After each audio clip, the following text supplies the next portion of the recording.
Break के बाद आपका स्वागत है और हर दिन आपके लिए कमोडिटी मार्केट की बारीक बातों को आसान भाषा में समझाने के लिए हम आपके लिए खास सेगमेंट लेकर आते हैं कमोडिटी की एबीसीडी। और आज का टॉपिक क्या है ये समझ लेते हैं विश्व मोहन से। विश्व मोहन बताइए।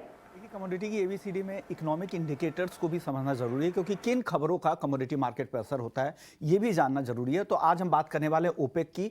ओपेक क्या होता है, कैसे हुई शुरुआत? 1960 में 5 मेंबर्स के साथ इसकी शुरुआत हुई थी। हालांकि अब फिलहाल 13 देश इसके मेंबर्स हैं।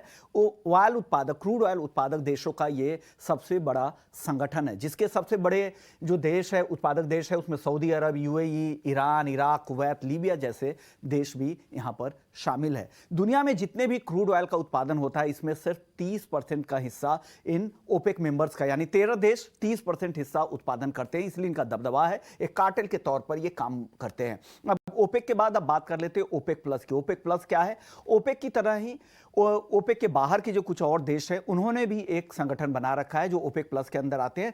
रसिया उसमें सबसे बड़ा एक्सपोर्टर देश है, और रूस के बाद भी मेक्सिको, ओमान, मलेशिया जैसे कुछ और उत्पादक देश हैं जो ओपेक प्लस के मेंबर्स हैं। अब इन ओपेक और ओपेक प्लस के बाद अब दुनिया के जो बड़े उत्पादक देश है उसमें समझ लीजिए यूएस दुनिया का अभी फिलहाल मौजूदा दौर में सबसे बड़ा उत्पादक है। दुनिया में जितना भी क्रूड का उत्पादन होता है उसमें 14.5% अमेरिका में अकेले उत्पादन होता है। रूस 13% से ज्यादा का उत्पादन करता है। करीब करीब दुनिया का भी फिलहाल दूसरा, हालांकि युद्ध की वजह से उत्पादन में कमी जरूर आई है, लेकिन अभी भी दूसरे तीसरे नंबर पर रूस है।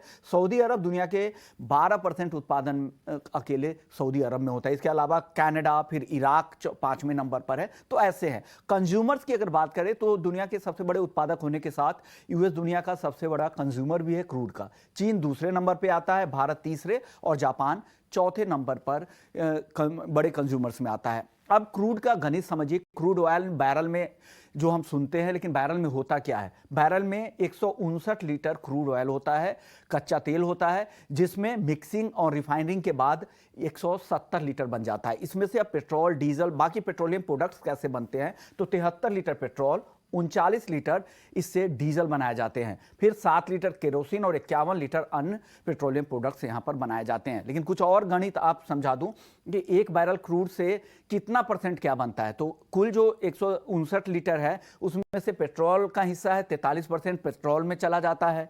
डीजल बनने में 22% के आसपास, जेट फ्यूल 8.7 और एलपीजी करीब करीब 4% हिस्सा जाता है। बाकी अन्य पेट्रोलियम प्रोडक्ट्स बनते हैं। तो ये कुछ बारीक बातें हैं ओपेक, ओपेक प्लस और क्रूड को लेकर। पूरी स्थिति क्या है मार्केट की, ये आज कमोडिटी की एबीसीडी में आपने जाना।